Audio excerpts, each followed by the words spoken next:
কি সুন্দর পাখির ডাক, মন একেবারে জুড়িয়ে গেল। না, এবার উঠে সকালের প্রকৃতি দেখি। কি গোপাল, দাঁড়িয়ে দাঁড়িয়ে চোখ বুজে ঘুমোচ্ছ কেন? না না মহারাজ, আমি দাঁড়িয়ে দাঁড়িয়ে ঘুমোইনি, আমি ওই চোখ বুজে দাঁড়িয়েছিলাম। তার কারণ আমি এই পুণ্য দিনটাতে আপনার মুখ দেখে আমার দিন শুরু করতে চাইছি। আমার সারাটা দিন যেন ভালো যায় মহারাজ। আজ আবার কিসের পুণ্যদিন? শুভ জন্মদিন মহারাজ। ও, আজ আমার জন্মদিন? এই দেখো, আমি জানি না আজ আমার জন্মদিন। হ্যাঁ, সবাই জানে মহারাজ যে আপনার আজ জন্মদিন। বাবা গোপাল, এত সকালে? ওই একটি উদ্দেশ্য রানীমা, মহারাজকে জন্মদিনে প্রথম শুভেচ্ছা জানানোর জন্যই এত সকালে এসেছি। তার সাথে এই সকালে আপনাকেও প্রাতঃ প্রণাম জানাই।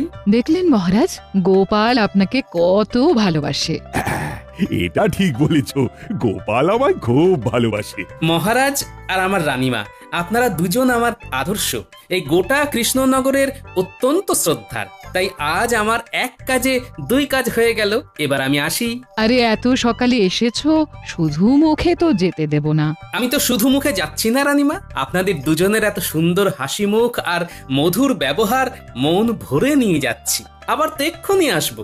গোপালের সাথে কথায় পারা সম্ভব নয়। ঠিক আছে গোপাল, এখনকার মতো তুমি এসো। প্রণাম মহারাজ। প্রণাম রানীমা।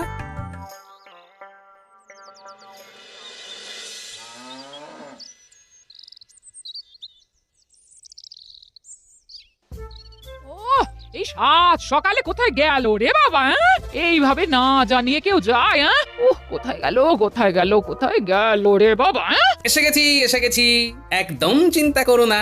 এই এত সকালে গিয়েছিলে কোথায়?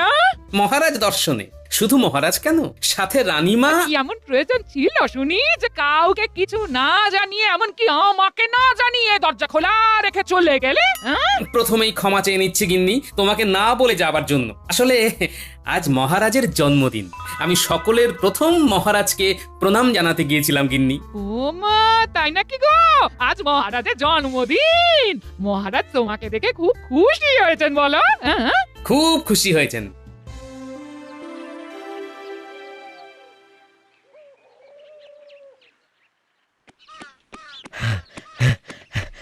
মহারাজ, মহারাজ, খুব খারাপ খবর আছে। কি খারাপ খবর? গুপ্তচর মারফত খবর পেলাম, খাম্বাজ রাজ আমাদের রাজ্য আক্রমণের চেষ্টা করছে। সে কি? তুমি কি খবর দিলে প্রহরী? না, এ তো খুব খারাপ খবর। ঠিক আছে, তুমি এক কাজ করো, অনতি বিলম্বে আমার সব সভাসদদের বিশেষ অধিবেশনে ডাকো। আমি এক্ষুনি সভা শুরু করতে চাই। যথাজ্ঞা মহারাজ।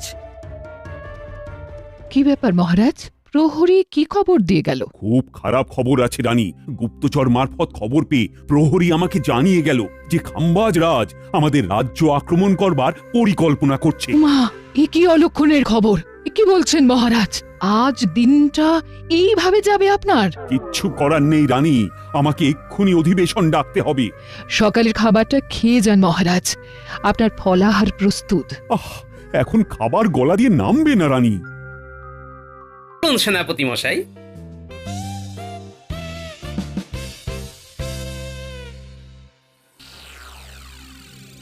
কি সর্বনাশ হলো গো! আরে তুমি কাঁদছো কেন? আমি অনামুখ, তাই আমার শাস্তি হয়েছে।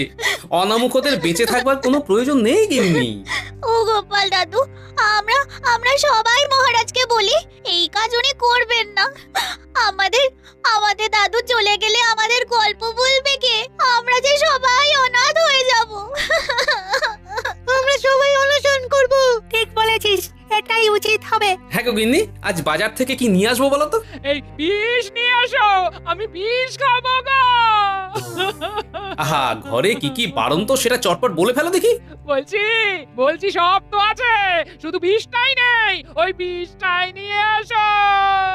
মহারাজে কি করলেন?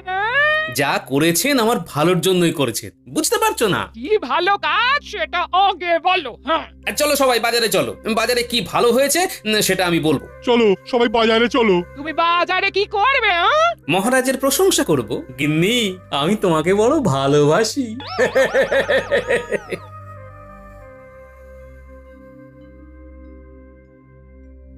ব্যাপারটা ঠিক ধরতে পারছি না সভাকবি।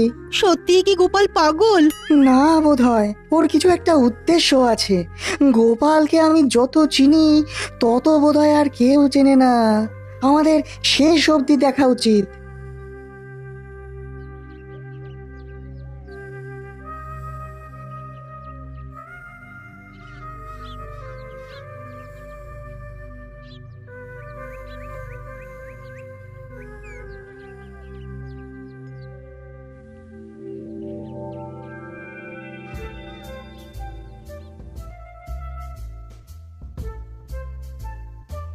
চলুন মহারাজ, গোপালের ফাঁসিটা দেখে আসি। বলছি, কাজটা কি ঠিক হলো না? ফাঁসিটা বরং রদ করে দিই। না না মহারাজ, মহারাজ আপনি দুর্বল হবেন না। হব না বলছো? ঠিক আছে, তাহলে হলাম না। চলো। কোথায় যাব মহারাজ? গোপাল বাজারে কি বাজার করছে দেখতে ভীষণ ইচ্ছে করছে, চলো।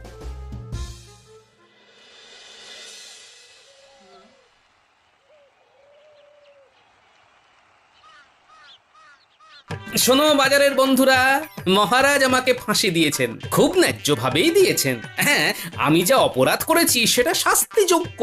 গোপাল দাদা তুমি করেছো কি? আমার অপরাধ হলো মহারাজকে সকালে প্রথম মহারাজের জন্মদিনের শুভেচ্ছা জানানো। সেটা আবার অপরাধ হলো নাকি? হলো না? অপরাধ তো হয়েছে। সকালবেলা আমার মুখ প্রথম দেখার জন্য মহারাজের জীবনে কত বিপর্যয় নেমে এসেছে। ভূমিকম্প হয়েছে, যদিও কোনো ক্ষতি হয়নি। যতবার খেতে গেছেন খাওয়া ভেস্তে গেছে। এটা অপরাধ কম? তোমার মুখ দেখে কারোর খাওয়া নষ্ট হয়েছে, এটা কিরকম কথা হলো? আর তার জন্য ফাঁসি? বাবারে বাবা, গোপালের ফাঁসি দেখবার জন্য তো বেশ ভিড় হয়েছে। কি বলছে শুনি। মহারাজ প্রথমে আমার মুখ দেখে এত বিপর্যয়ের মধ্যে পড়লো, এর কোনো বিচার হবে না?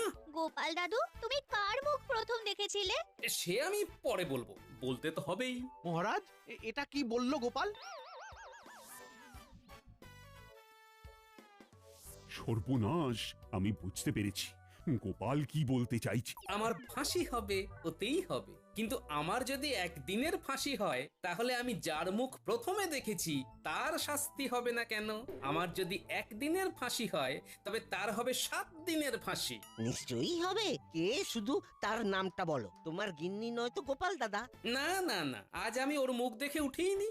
ওর মুখ দেখে উঠলে কি আর আমার এই অবস্থা হয়? আমি মহারাজের মুখ দেখেছি প্রথম। ভেবেছিলাম আজ আমার দিনটা ভালো যাবে, কিন্তু কোথায় কি, পান্তা ভাতে ঘি।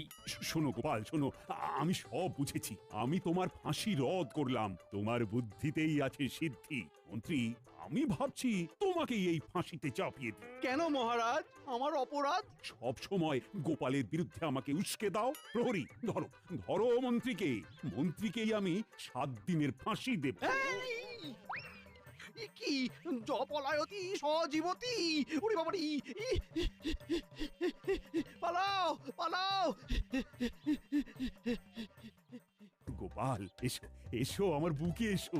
তুমি ছাড়া আমার কোনো গতি নেই। বলো সবাই, গোপালের জয় জয়।